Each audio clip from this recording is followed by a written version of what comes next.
And joining us now for a look at the big picture is Sue Mi Terry. She's Senior Fellow at the Center for Strategic and International Studies and a former Senior Analyst on the Korean issues for the CIA. She's here for no politics, just substance. Yes. Tell me about the historical significance of this moment.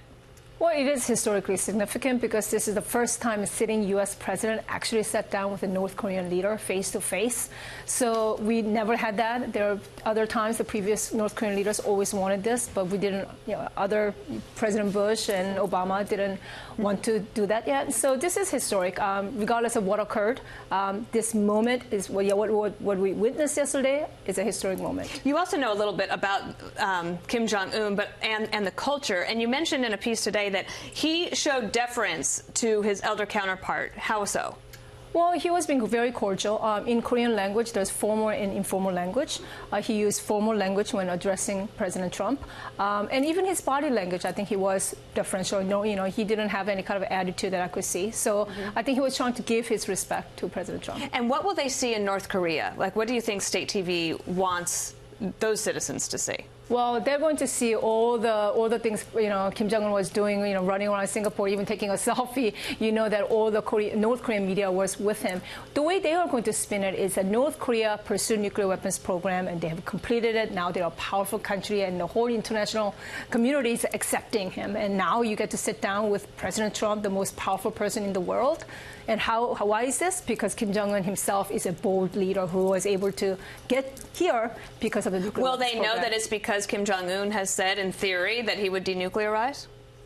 I don't know if they're going to know that. I think what they're going to know is that we, the United States and North Korea, are trying to improve our relationship and try to get to another level. But what they're going to think is that now, because North Korea completed the nuclear program, they are able to sit down with the U.S. president and negotiate from position of strength. That they're equals. At least that's their narrative. And then tell me a little bit about going forward. So we know that Secretary Pompeo and National Security Advisor John Bolton will be going over in about a month, and they're going to work on the nitty-gritty.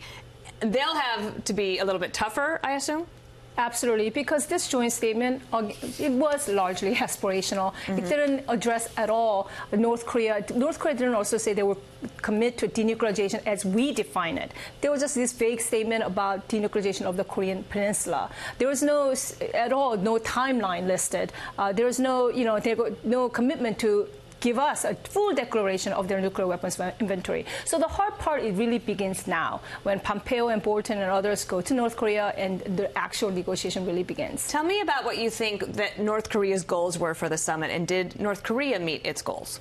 I think so, because North Korea was really looking to enhance their international standing, gain some international respect, prestige, look like an equal to the United States. I mean, look at even the little things like North Korean flag, side by side with the American flag. Yeah. They really went out of their way to make North Korea look equal to the United States. And all this symmetry and diplomacy leading up to this summit has made North Korean leader look like a normal leader of a normal country. We all forgot that this is a guy who, killed his half-brother in a Malaysian airport using banned WMD, right? We forgot that he killed his uncle, that we forgot all his ruthlessness. Or the gulags that are there in North Korea. That have 200,000 people.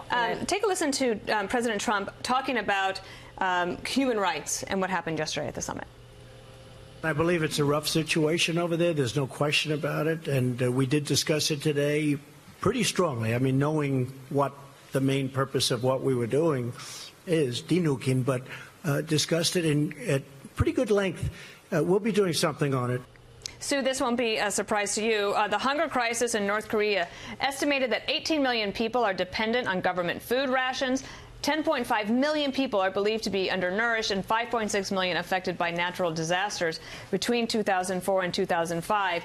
I mean, in any way, do you think that Kim Jong-un getting a taste of what it might be like to be a normalized leader in the world, that he might treat his people better? I'm skeptical on that. I'm hopeful, but I feel like that is something that is going to have to be addressed in the future. Yeah, I mean, he would want to improve economy for North Korea, just also because he doesn't want to be a ruler of a poor pariah, backward state, right? Just for himself, just self-interest wise.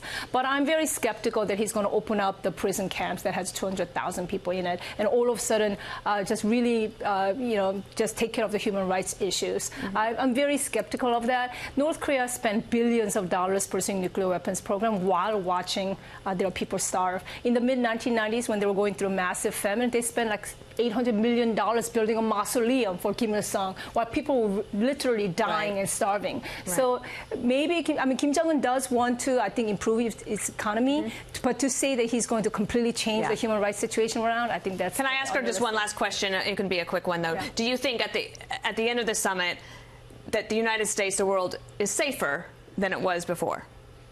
I do think so, all in all, just because it's better than talking about preventive strike. It's better than the time we're talking about bloody nose. So while this is not ideal at all, I think it's a kind of flawed statement because it was just very aspirational, and I think North Koreans could have given us more. But I do think that this is still better today than where we were just a few months ago. A net plus. Yes. All right. Sumi Terry, thank you for being here. We appreciate it.